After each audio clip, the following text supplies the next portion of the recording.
All right, let's move now to the Middle East. A ceasefire and hostage deal between Israel and Hamas appears to be back on track today after hitting a last-minute snag yesterday.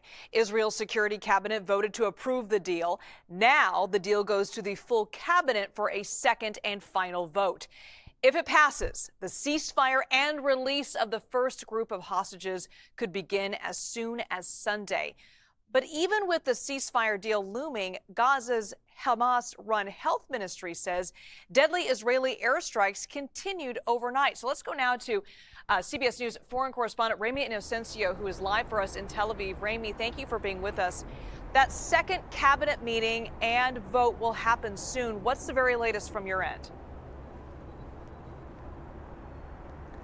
Liz, yes, good to see you. In fact, that second cabinet meeting is happening as we speak. The full cabinet is made up of 10 ministers, and it is expected to pass. This is the expectation going into it over the past couple hours. And I say that because it was already passed through the earlier security cabinet made up of 5 ministers. And that is despite 2 of those 5 ministers voting against this ceasefire and hostage deal. Those 2 ministers we knew had been causing political infighting in Prime Minister Benjamin Netanyahu's far-right coalition. The National Finance Minister, Bezalel Smotrich. Bezalel Smotrich is the finance minister, as well as the national security minister, Itamar Ben-Gvir. Itamar Ben-Gvir himself has said that he would resign if the ceasefire and hostage deal went ahead.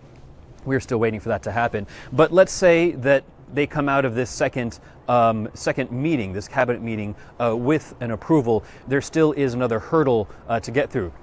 This is in regards to lawsuits. Then over the next 24 hours after approval, potentially, the families of Israeli hostages or people who have loved ones who have been killed by Hamas can then file lawsuits against the government to try to stop this deal from going forward. With that said, it is still expected that this will carry on. And if it does, the Prime Minister's office still does expect that the first hostages will come out of Gaza this Sunday. I can't imagine what the families of these hostages have been going through the past few days. First, you get the word that there could be a potential ceasefire agreement. Then you hear about a snag, and now it looks like it's happening, but they're not quite sure when they could potentially see their loved ones. You've been speaking with some of the family members of these hostages. What do they tell you? Sure. In speaking with these hostage families, it depends on who you talk to in terms of timeline, right? So because there is the phase 1 timeline of 6 weeks, then there's a phase 2 timeline of another 6 weeks. If you talk to the families in this first phase, sure, they're hopeful when they haven't been hopeful before, perhaps, but that is just this first group. For example, in the second group, which is made up of men and male soldiers, we spoke with one brother of a hostage family, and his name is Eli David.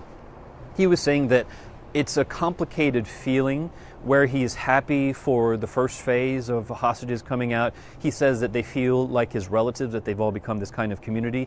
But at the same time, he's still very fearful that his brother still has to wait, he said, underground for another 6 weeks before potentially he could come out. So there's this timeline of anticipation, of agony that will continue. And of course, we don't know how far it will continue because there are so many different moving parts that have to be fulfilled pretty much every week. The first group of hostages coming out on Sunday, if they do come out, said to be 3. Then 7 days later, it should be 3 or 4. Then 7 days after that, another 3 or 4. How can we make that step-by-step movement to the next while making sure it doesn't collapse? And Ramy, some fear that this deal could still fall through, saying they'll believe it when they see it. So what will it take to keep this deal from collapsing again? Sure. I think we have to look through this through the political lens because First off, we know that the President-elect Donald Trump, of course, is going to be president on Monday, and it will be up to him, along with Israel and Hamas and other negotiating partners, including Egypt and Qatar, to try to continue to guide this deal through phase 1, through phase 2, through phase 3, to make sure it doesn't collapse.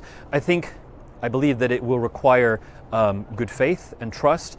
With that said, even saying that, looking back over the past 468 days since October 7th, 2023, has there been good faith? Has there been trust? Of course, we know the answer is no. It's almost as if you try to look into a fog as you're driving down a road. You can only see so far ahead of you. The further you try to look ahead, it just becomes murkier and murkier.